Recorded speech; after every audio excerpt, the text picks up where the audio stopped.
What's up, everybody? Now, I should not have to introduce my next guest, right? I'm just checking. This is Karama, as he runs away, nice. This is Karama, AKA the Blurred Girl, and you are here with me live at Emerald City Comic Con. What's up, everybody? Oh, come on, you can do better than that. Welcome, welcome. Okay, yeah, well, I'll pay you later. There we go. He's planted, that's on purpose. Anyway, so now, although Stan Lee and Jack Kirby might have given birth to the X-Men, my next guest raised them, put them through school, and married them off. Ladies and gentlemen, Chris Claremont.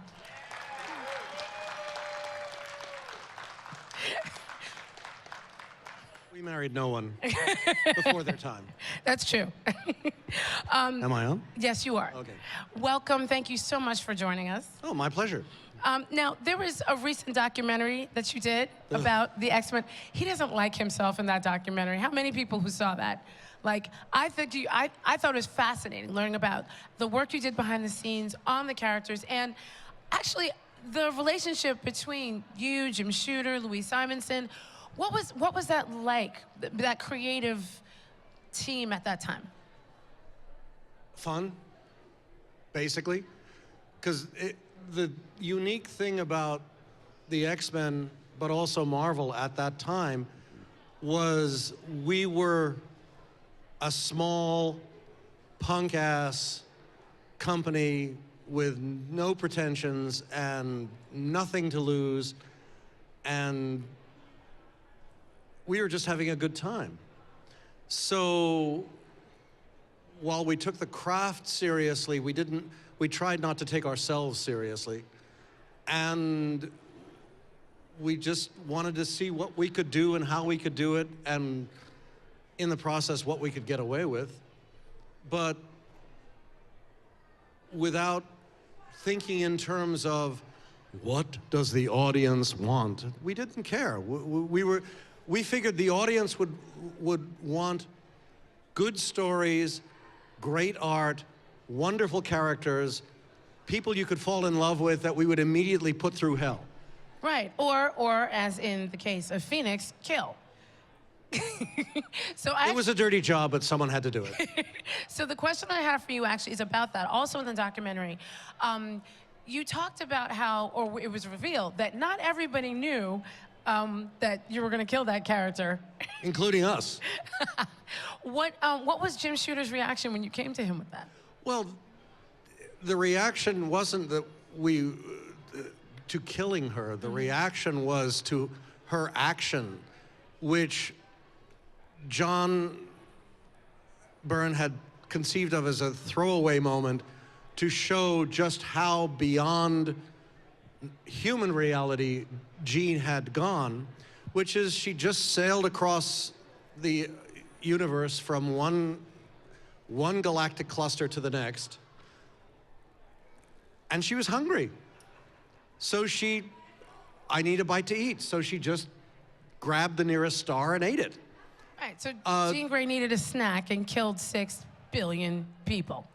Except that the analogy actually is a person needs a snack, and in the process of going to the snack bar, steps on an anthill and kills X amount of ants.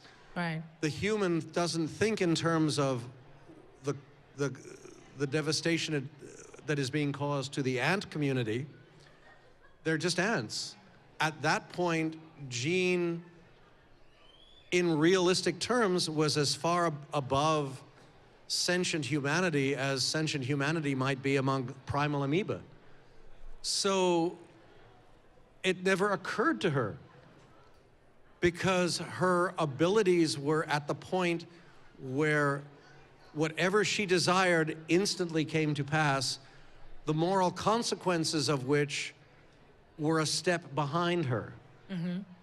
And that's why in the final confrontation with Cyclops, her point is she would have to stay totally in control of herself, consciously and subconsciously, to the most fundamental level, for every instant of the rest of her immortal life. Yeah.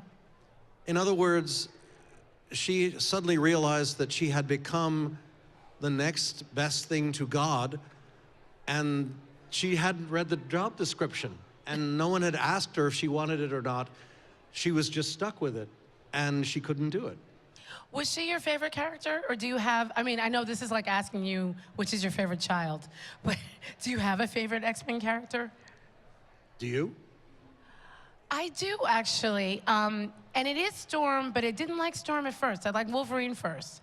That's interesting. I actually, I didn't feel like she was well-rounded until 186. Until... Life, Death? Yeah, until Life, Death, and... Life, Death 1. Yes, Life, Death 1. And even though Forge wasn't my favorite character, all the stuff that you saw her go through was really fascinating to me. And I miss that character study. I miss that, like, because you don't see it all the time in comics now. No. And Sorry. I was gonna ask you what you thought about that, but there's the answer to that question. But I miss that. I do really miss that character study, that growth, that in you watching a full character arc. Well, but that's...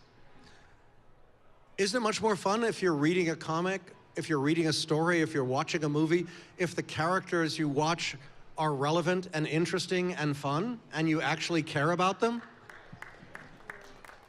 I mean, if no one gave a hoot about T'Challa, why would anyone care when he gets tossed, when Killmonger tosses him off the cliff? You know, I mean, it's. That was not a spoiler, because if you haven't seen Black Panther by now, you're not a fan. Those are rules. Or you just haven't been able to get into the local multiplex. Actually, that wasn't from the movie. That was from the comic book. That's true.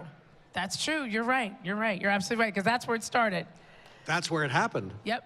As I recall, because I was actually looking at the pages where Don had Killmonger throw him off the cliff.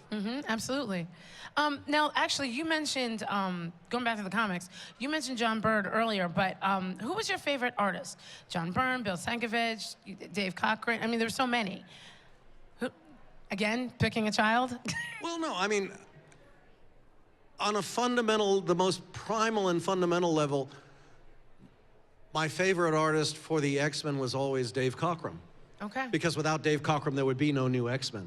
That's true. There would be no Aurora, there would be no Thunderbird, there would be no functional Wolverine, there would be no Nightcrawler, there would be no Colossus, there would be no Phoenix, there would be no Shi'ar, there would be no, you know, you name it, Dave is responsible for it.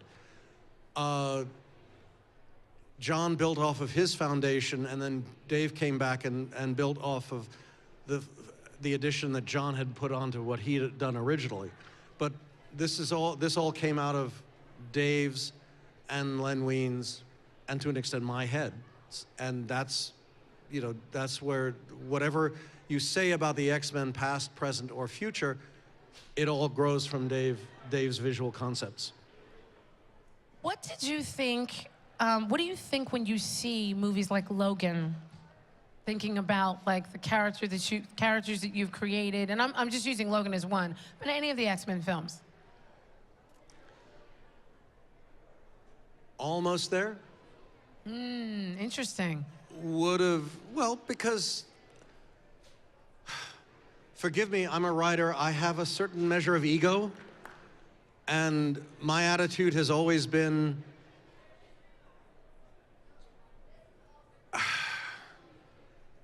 outside of Alan Moore, and, well, gall dang it.